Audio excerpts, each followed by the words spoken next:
বন্ধুরা, welcome to our channel Sharmistha series. তোমরা কেমন আছো? আশা করি তোমরা সবাই ভালো আছো। তো আমি আজ তোমাদের সঙ্গে একটা নতুন রেসিপি শেয়ার করতে চলেছি। সামনেই দোল পূর্ণিমা, আর দোল পূর্ণিমাতে এটা বেশিরভাগ সবাই খেয়ে থাকে, লস্যি বা ঠান্ডাই খেয়ে থাকে। আর সেরকমই আমি তোমাদের সঙ্গে একটা ঠান্ডায় রেসিপি শেয়ার করতে চলেছি।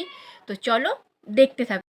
তোমাদের ঠান্ডাই বানাতে লাগছে আমন্ড, কাজু বাদাম, চালমগজ, পোস্ত, গোটা গোলমরিচ, দারচিনি, আর এখানে এলাচের দানা নেব আমরা, কেশর, এটা গোলাপের পাপড়ি, আর এটা লিখেছি আমন্ড কুচি রেখেছি, এটা গার্নিশিংয়ের জন্য। আর এখানে আমরা রেখেছি দুধটাকে ফুটিয়ে ঠান্ডা করে রেখেছি।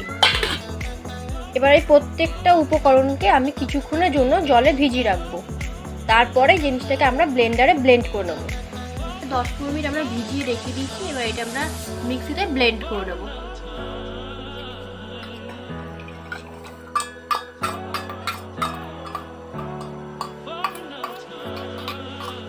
খুব মিহি পেস্ট করবো, নাহলে মুখের মধ্যে এটা পড়তে পারে।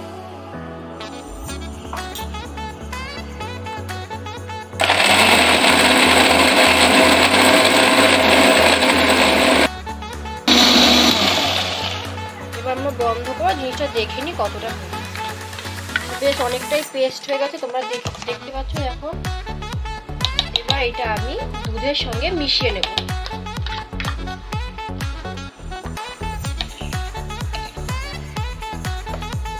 দুধটাকে ঠান্ডা করে নিয়েছি দুধ ফুটিয়ে, এর মধ্যে পুরো জিনিসটাকে মিশিয়ে দেবো।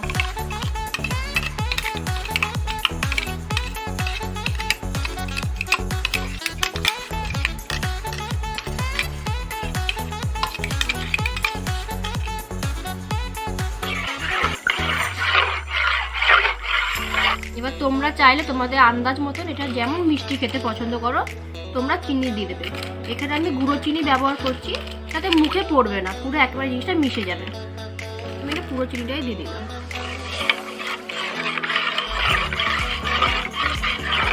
দেখো আমরা ঠান্ডায় তৈরি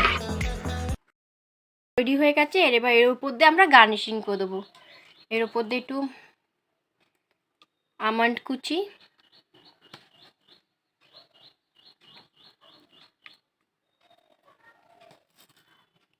অল্প একটু গোলাপের পাপড়ি,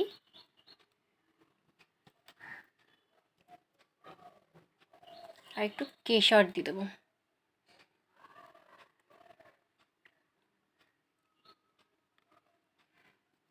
আমাদের তৈরি ঠান্ডাই। আমার আজকে হোলি স্পেশাল ঠান্ডাই তৈরি করা হয়ে গেল। তো তোমরাও এরকম একটা ঠান্ডাই তৈরি করে বাড়ির সবাইকে তাক লাগিয়ে দিতে পারো। তো আমার এই ঠান্ডায় রেসিপিটা তোমাদের কীরকম লাগলো তোমরা সেটা কমেন্ট করে জানিও। আর কি কি রেসিপি তোমরা চাও সেটা আমাকে কমেন্ট করে জানাতে পারো। তো আজকে এই ঠান্ডায় রেসিপিটা আমি আজকে এখানেই শেষ করলাম। তো তোমাদের যদি ভালো লেগে থাকে আমার চ্যানেলটা প্লিজ লাইক, শেয়ার ও সাবস্ক্রাইব করে দিও। ততক্ষণ জন্য টাটা।